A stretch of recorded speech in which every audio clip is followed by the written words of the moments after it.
ছিল খরগোশ, এক ছিল কচ্ছপ। খরগোশ কচ্ছপকে বলল, তুমি আমার সাথে দৌড় প্রতিযোগিতায় পারবে? কচ্ছপ বলল, চলো আমরা দৌড় প্রতিযোগিতা লাগি। তখন তারা দৌড় প্রতিযোগিতা লাগলো। দৌড় প্রতিযোগিতা লাগার সময় কচ্ছপ অনেক আস্তে আস্তে যাচ্ছে, খরগোশ খুব দ্রুত যাচ্ছে। দ্রুত যে তার খুব ঘুম পাচ্ছিল, সে গাছের তলে বিশ্রাম নিতে থাকলো। কচ্ছপ তখন তার সামনে দিয়ে দূরে চলে গিয়ে প্রথম হয়ে গেল। হ্যাঁ, মাশাআল্লাহ, তুমি অনেক সুন্দর বলেছো। এবার চলো আমরা এই গল্পটা তৈরি করি। আচ্ছা আচ্ছা, তাহলে আমরা গল্পের শুরুটা এরকম করব। এই যে স্ক্রিনে একটা হচ্ছে খরগোশ আর একটা কাঁকড়া। তো আমরা এইখানে এটার একটা গল্পের একটা ছবিতে নাম দিব। এই যে আমরা এটা সিলেক্ট করলাম, এটা লেখাটা অনেক বড় হয়ে গেছে যার কারণে আমাদের স্ক্রিনে আসতেছে না। তো আমাদের এটা কি করতে হবে, অনেক ছোট করে দিতে হবে, তাই না? এই যে দেখো ছোট করে দিয়েছি, এখন আসতেছে। তো এটা আমরা যেভাবে রেখে দিলাম, আমরা এটা গল্পের সুবিধার্থে নিচ্ছি। আচ্ছা, আরেকটু বড় করে দিলে হ্যাঁ হচ্ছে না, এই যে ছোট করে দিলাম। এটার একটু কালারটা আমরা চেঞ্জ করে দিই, সবুজের মধ্যে যদি আমরা হলুদ কালার দিই তাহলে এই জিনিসটা একটু দেখতে সুন্দর দেখায়। আচ্ছা, এখন দেখো তো আমরা ছবিতে আমাদের যখন ধরো তোমরা একটা গল্প পড়বে, গল্পের প্রথমে বইয়ের একটা পৃষ্ঠা থাকে, তাই না? এরকম আমরা কি করলাম, এটার একটা নাম দিলাম। গল্পের নাম হচ্ছে খরগোশ ও কাঁকড়ার দৌড় প্রতিযোগিতা। ম্যাম শুনতে পাচ্ছি। হ্যাঁ, খরগোশ বলবে, তুমি আমার সাথে দৌড়ে বা রেসে পারবে?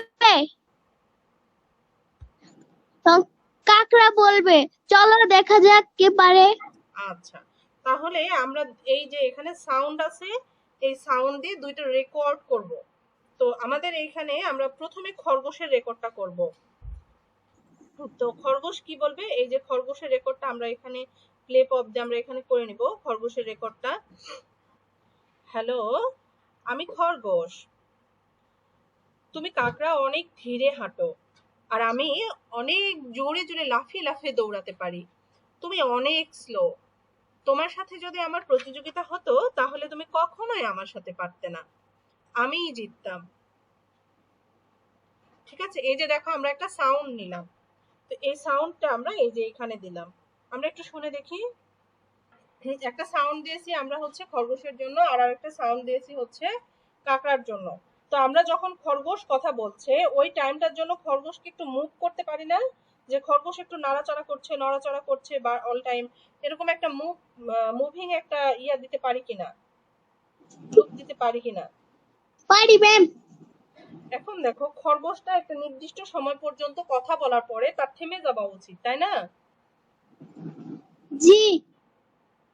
তাহলে আমরা কি করব, এখানে একটা টাইম দিব যে কত টাইম পরে সে থেমে যাবে। এই যে এটা আমরা ইন ব্লক দিব এইভাবে, এবং এখানে একটা আমরা টাইম দিব। টাইমটা কতখানি দিব, ধরো 10 মিনিট, সরি 10 সেকেন্ড।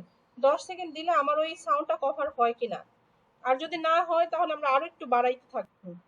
আচ্ছা, এখন দেখো আমরা এই যে কাকড়াতেও সাউন্ডটা সেট করে দিব। এবার আসো আমরা এখানে যে কাজটা করব সেটা হচ্ছে আমরা এই অপশনে চলে যাব, এবং এখানে আমরা আরেকটা নিব, চিত্র নিব, যেখানে খরগোশ আর কচ্ছপের দৌড় প্রতিযোগিতা শুরু হয়। ঠিক আছে, এরকম একটা চিত্র দিব।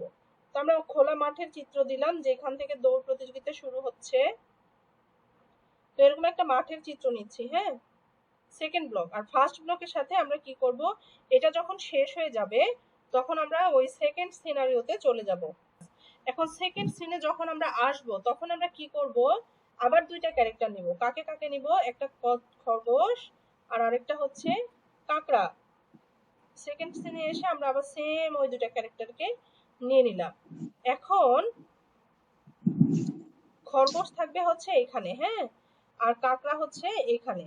তো এই জায়গায় আমরা যেটা করব, কাকড়া এবং খরগোশ দুইজনই তো সামনের দিকে যাবে। হ্যাঁ, তো এই যে আমরা এখন কাকড়ার কথা যদি চিন্তা করি তাহলে কাকড়াও সামনের দিকে যাবে। তো টোটাল পথ যেতে কাকড়ার কত সময় লাগবে, আমরা দেখি এই যে 20টা স্টেপ আছে। তাহলে এই যে মুভটা হবে কত, কয়বার, এই যে 20 বার। ঠিক আছে, এই মুভটাকে আমি 20 বার চেঞ্জ করে দিলাম। তো এখন হ্যাঁ দেখো, এখন 20 বার চেঞ্জ করে দিলাম। এখন দেখো কাকড়া কি হবে, কাকড়া কিন্তু স্লো যাবে। তো স্লো যাওয়ার জন্য আমরা কি করব, এই যে এই আইটেমটা নিব। হ্যাঁ, কাকড়া কিভাবে যাবে, স্লো যাবে। তো কাকড়ার জন্য আমরা এই যে এই আইটেমটা নিব এবং তাকে স্লো পাঠাবো। কাকড়া যখন একবার এই যে এই 20তম পজিশনে যাবে, তখন আমরা থার্ড অপশনে চলে যাব। তো তখন সে সেকেন্ড একটা অপশনে যাবে। এইখানে আমি যেটা করব, সিনারি নিব, একটা গাছের সিনারি নিব, যে গাছের নিচে খরগোশ ঘুমিয়ে থাকবে। এবার খরগোশের কাজে যাও। খরগোশের জন্য এখানে স্টার্ট হবে এবং একই ভাবে আমরা কি করব, খরগোশের স্পিডটা আমরা কি করব, অনেক বেশি দেব। খরগোশ দৌড়ে যাবে এবং কিভাবে যাবে, এই যে মুভ করবে। কতটুকু মুভ করবে, খরগোশও ধরো 18 পরিমাণ মুভ করবে। এটাকে আমরা ইন ব্লকে দিয়ে দিই। এবার দেখো খরগোশটা কিভাবে যাবে। আচ্ছা, এখন যদি একসাথে রান করি, দুইজনকেই একসাথে রান করি, তাহলে দেখো কিভাবে যাবে। দেখছো, খরগোশ কিন্তু দৌড়ে চলে গেল আর কাকড়া কিন্তু যেতে মানে যাইতেছে, তাই না? এই দেখো, খরগোশ জুড়ে জুড়ে দৌড়াচ্ছে আর কাকড়া হচ্ছে আস্তে আস্তে দৌড়াচ্ছে, তাই না? তো এখন আমরা কি করব, যখন কাকড়া এখান থেকে একেবারে লাস্ট পজিশনে পৌঁছাবে, তখন আমরা সেকেন্ড সিনারিতে যাব। এই যে সরি, এটা না, এটা হলো থার্ড সিনারি। থার্ড সিনারিতে চলে গেল। এখানে আবার আমরা কি করব, এই দুটা ক্যারেক্টার নেব। একটা হচ্ছে খরগোশ, আরেকটা হচ্ছে কাকড়া। 7 পজিশন। তো এই যে 7 ঘর আমরা যদি যাই, তাহলে খরগোশ গাছের কাছে পৌঁছাবে। দেখি একটু রান করে। এই দেখো, খরগোশ গাছের কাছে পৌঁছে গেছে। তো এইটা হচ্ছে খরগোশের মুভমেন্ট। তো খরগোশ এখানে এসে বলবে যে আমি একটু ঘুমায় যাই, তো ও ঘুমায় যাবে। আর এইটা আমরা এখানে এন্ড করে দিলাম, আর দরকার নেই আমার। বাট এখানে যে কাকড়া আছে, কাকড়া কি করবে, কাকড়া আগের মতোই আস্তে আস্তে আস্তে আস্তে করে চলতে থাকবে। ও আস্তে আস্তে যেতে থাকবে। এখন আসো এই থার্ড সিনারিওতে। এখানে খরগোশ কি করবে, এই যে এখান থেকে স্পিড বাটনটা নিলাম আমরা, স্পিড লুপটা। এখানে খরগোশ আস্তে আস্তে আস্তে আস্তে হেঁটে, এই যে খরগোশ নিলাম একটা ক্যারেক্টার, আরেকটা ক্যারেক্টার নিচ্ছে হচ্ছে কাকড়া। তো এইখানে এসে খরগোশ দেখবে যে কাকড়া অলরেডি এখানে চলে এসেছে, তাই না? কাকড়ার সাইজটা একটু ছোট করে নিতে হবে আমাদের, যেহেতু দূরের সাইড। কাকড়ার সাইজটাকে আমরা ছোট করে নেই। ওকে,